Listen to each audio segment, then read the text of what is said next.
Ako, nung hindi pa ako sinyo bilang Joseph pa lang ay typical na binata, na tambay, Ang gano'n. luwag pa sa body bag! Kasya pa si Mot!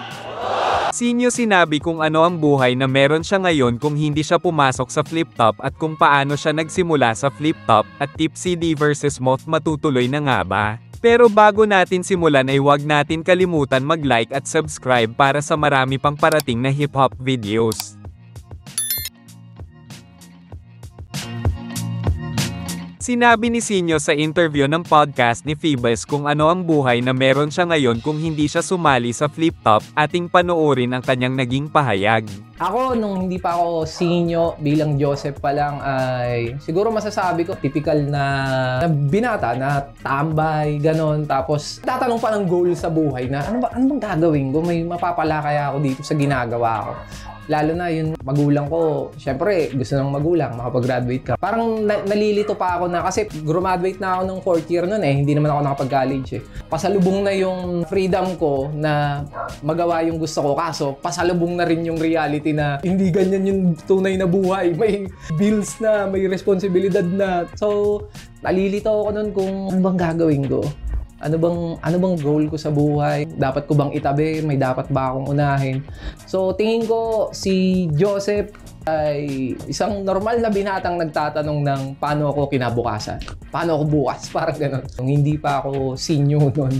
Talagang laging paggising mo sa umaga, gusto mong gawin yung gusto mo. Kaso, ang problema, may kailangan na unahin, may kailangan na gawin.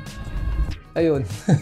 At sinabi rin ni Sinyo na isang donggalong kagrupo niya sa PF Pro ang nagtulak sa kanya para sumali sa flip top at ang isang mababaw niyang dahilan kung bakit gusto niyang makasali sa flip top, ating panoorin ang kanyang pahayag.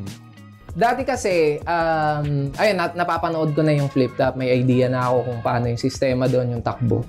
Ngayon, yung pinaka-head namin, si Crazy G, shoutout sa PF Pro, yung grupo namin dati, talagang parang PBB siya.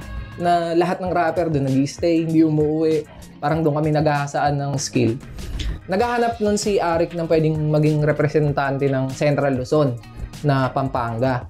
Ngayon dahil si Crazy G, donggalo siya, hindi siya pwede. Parang meron yata silang rule doon na kung ano man, na hindi siya pwedeng makasali doon. Tapos parang nangyari, dahil ako yung, kumbaga kung may level, ako yung nakasunod na, kumbaga ako yung vice president nung nung moment na yun. Ako yung pinasalang niya na kaysa mapunta sa iba, ikaw na lang mag-represent ng Pampanga, at least galing pa din sa grupo natin. Doon ako nakapasok. Pinakagusto ko lang dahil sobrang hilig ko sa sombrero. Kaya gusto ko sumali sa flip top. Siyempre, una na yung makapagpakita ng talent. Gusto ko may sponsoran ng whip cup. Hanggang ngayon, hindi ako na-sponsoran ng whip cups. Hindi nangyari yun. Ang ginawa ko nung nagkapera na ako, bumili na ako.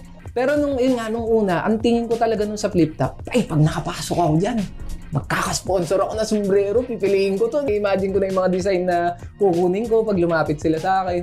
Yung pala, parang may whip cups nun na kailangan ikaw yung mag-email sa kanila. Hindi naman ako maganong tao na ang alam ko lang, pag nilapitan mo ako, bibigyan mo ako. Hindi ko naman alam na kailangan pa palang mag-email, ganun. At Moth versus Tipsy D, matutuloy nga ba ang laban ngayong taon sa laban ni na Tipsy D at MZ na in-upload ng flip top kamakailan? Sa naging round 3 ni Tipsy D ay kinall out nito si Moth at ito ang kanyang sinabi. Kaya naman ang daling isinilid, walang palag, hindi nga malikot.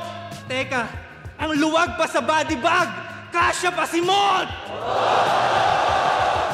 Dahil sa naging call out na yon ni Tipsy D ay ito na lang ang naging post ni Moth.